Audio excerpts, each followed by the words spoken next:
Hello everyone, welcome back to my channel. This is Suja. I am a special educator and a counsellor. ഇന്ന് ഞാൻ പറയാൻ പോകുന്ന വിഷയം വളരെ പ്രധാനപ്പെട്ടതാണ്. ഇന്നത്തെ കാലത്ത് ഏറ്റവും കൂടുതലായിട്ട് കുട്ടികളിൽ കണ്ടുവരുന്ന ഒരു കാര്യമാണ് വെർച്വൽ ഓട്ടിസം. എന്താണ് virtual autism? Actually it's not a medical diagnosis, but it's a condition. ഇതൊരു മെഡിക്കൽ ഡയഗ്നോസിസ് അല്ല, പക്ഷേ ഓട്ടിസത്തിൻ്റെതായിട്ടുള്ള പല ലക്ഷണങ്ങളും കുട്ടികളിൽ കണ്ടെന്ന് വരാം. പ്രധാനമായിട്ടും സ്പീച്ച് ഡിലേ വരിക, അതായത് സ്പീച്ച് ആൻഡ് കമ്മ്യൂണിക്കേഷൻ ഡിലേ ആവുക, അല്ലെങ്കിൽ സംസാരിക്കാതെ തന്നെ ഇരിക്കുക. പിന്നെ പുവർ ഐ കോൺടാക്റ്റ്, കണ്ണുകളിൽ നോക്കി സംസാരിക്കാനുള്ള കഴിവ് കുറയുക.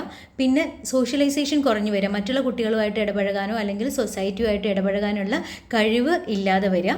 പിന്നെ അറ്റൻഷൻ സ്പാൻ വളരെ കുറയുക. നമ്മൾ എന്തെങ്കിലും ഒരു കാര്യം കൊടുത്തു കഴിഞ്ഞാൽ അതിൽ ശ്രദ്ധ കേന്ദ്രീകരിക്കാൻ പറ്റാതെ ഭയങ്കരമായിട്ട് ഹൈപ്പർ ആക്റ്റീവായിട്ട് ശ്രദ്ധ കേന്ദ്രീകരിച്ചിരിക്കാൻ പറ്റാതെ വരിക. ഇങ്ങനെയുള്ള കാര്യങ്ങൾ കാണുകയാണെങ്കിൽ ഉറപ്പായിട്ടും അത് ചിലപ്പം ഈ വെർച്വൽ ഓട്ടിസം ആയിരിക്കാം.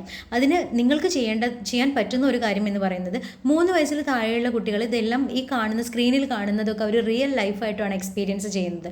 അപ്പം നമുക്ക് അത് ഒഴിവാക്കാൻ വേണ്ടിയിട്ട് അവരെ ഔട്ട്ഡോർ ആക്ടിവിറ്റീസ് കൂടുതലായിട്ട് കൊടുക്കുക. അവരെ പുറത്ത് കൊണ്ടുപോയിട്ട് കളിപ്പിക്കുക, അല്ലെങ്കിൽ മറ്റുള്ള കുട്ടികളെ പിയർ ഗ്രൂപ്പ്സുമായിട്ട് കളിപ്പിക്കുക, സ്റ്റോറീസ് പറഞ്ഞു കൊടുക്കാം. അതുപോലെ അവരുമായിട്ട് നിരന്തരം കമ്മ്യൂണിക്കേറ്റ് ചെയ്തുകൊണ്ടേയിരിക്കാം. അവർക്ക് സംസാരത്തിൻ്റെ ആ ഒരു പ്രശ്നം മാറ്റാനായിട്ട് നിരന്തരം സംസാരിച്ചുകൊണ്ടേയിരിക്കാം. ഇങ്ങനെയുള്ള കാര്യങ്ങളൊക്കെ ചെയ്ത് സ്ക്രീൻ ടൈം ഒന്ന് കുറയ്ക്കുമ്പോൾ തന്നെ ഇത് നമുക്ക് റിവേഴ്സ് ചെയ്യാൻ പറ്റുന്നതാണ് വെർച്വൽ ഓട്ടിസം.